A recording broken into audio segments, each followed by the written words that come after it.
So this is start right here. So this video here is talking about, do we really have choice? Do we really have choice in our thoughts, in our beliefs, in being a positive thinker? Okay, let's look at that. Now, the answer is yes and no. Okay, now what do I mean by that?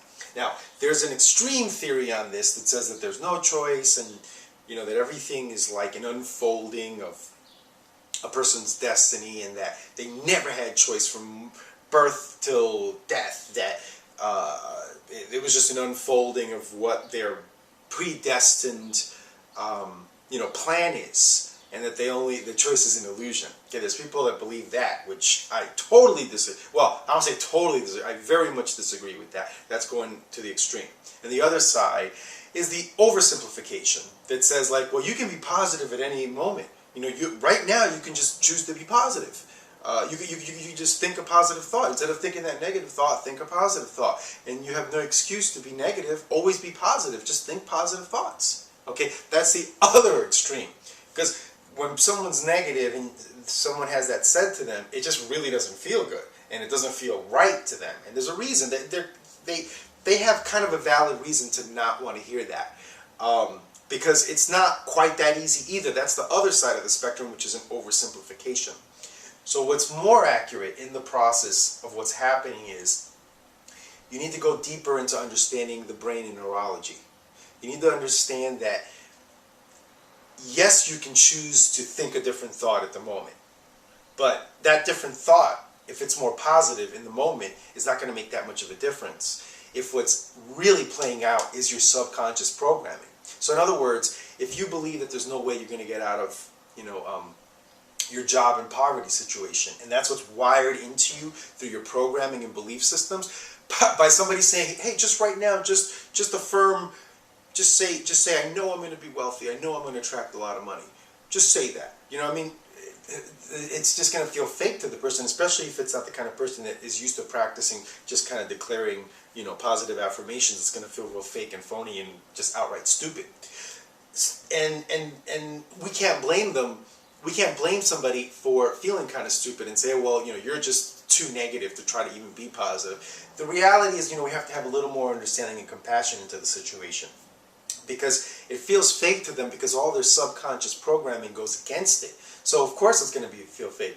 So sure, you can choose to think a different thought in the moment. Yeah, okay, fine, you can do that, but there's not much power to it. If you're depressed and you just think positive thoughts on the spot, there's not much power to it.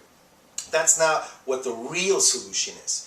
The ultimate solution, if you really want to make extreme transformation, is to understand reconditioning the subconscious mind, really reprogramming, reconditioning, changing around your whole neurology, okay? And that requires putting focus into what's into the subconscious mind. And it's not going to happen from suddenly you're just going to say a positive thought on the spot. So in that sense, you don't really have choice. Well, let me backtrack. You do and you don't, okay? In that sense of the word, it doesn't really work to just choose to be positive. In the moment, the thoughts that are playing out are thoughts that are just kind of popping up into your consciousness because that's what's in your subconscious mind. So you need to, yes, choose a different thought, but it takes repetition, it takes focus, it takes emotion, it takes being able to look at the images of what you do want and have that sink in. So understand that.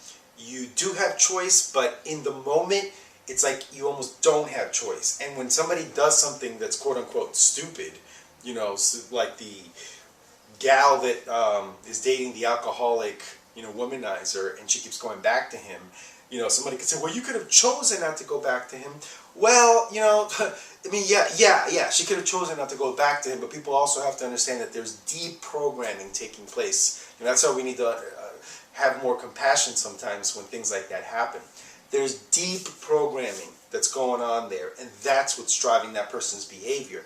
So it's not quite as easy as saying, she should have used, more of her free will to, like, date a better guy.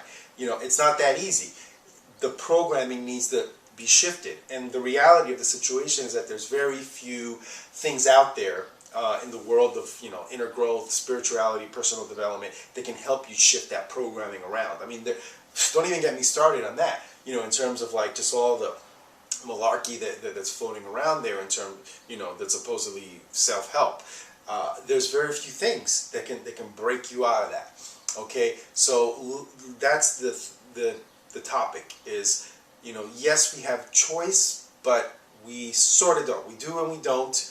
But ultimately, we absolutely have choice. But in the moment, on the spot, the thoughts that are popping up in our consciousness, you know, and that's why we can't judge the thoughts that are popping up in our consciousness. That's why you need to learn to be the neutral observer of your thoughts. Because those thoughts are bumbling around in there, and that's the current programming that you have that's playing itself out. So you need to learn how to get better technology to keep overriding that programming so you can have more empowered programming. Okay? So contemplate that one.